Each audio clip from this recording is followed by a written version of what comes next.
ರೂಪಾ, ನಮ್ಗ ಅನುಕೂಲ ಆಗಿರ್ಲಿ ಕಷ್ಟ ಆಗಿರ್ಲಿ ಸುಮ್ನೆ ಬರಲ್ಲ.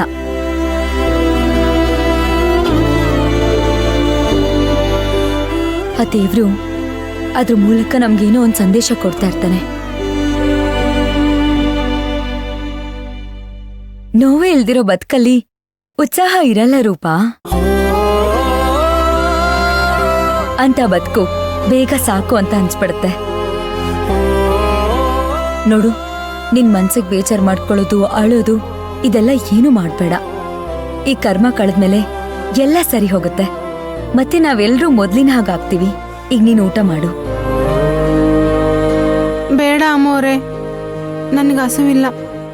ನಾನು ಮನೆಗೆ ಹೋಗಿ ತಿಂತೀನಿ.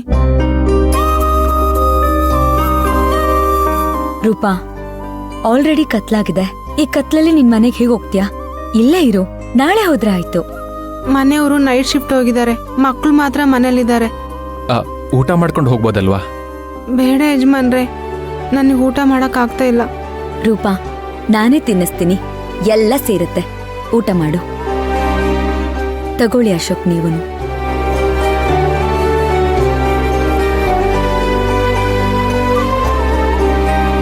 ತಗೋ ರೂಪಾ.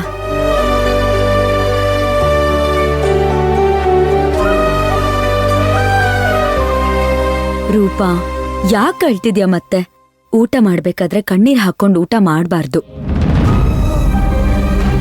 ತಿನ್ನು. ಶಿವಗಾಮಿ, ತುಂಬಾ ದುಃಖ ಆಗಿದೆ ಅನ್ಸುತ್ತೆ. ಅದನ್ನ ಮಾತಲ್ಲಿ ಹೇಳಕ್ಕಾಗ್ತಿಲ್ಲ, ಅದಕ್ಕೆ ಕಣ್ಣೀರಾಗಿ ಬರ್ತಾ ಇದೆ.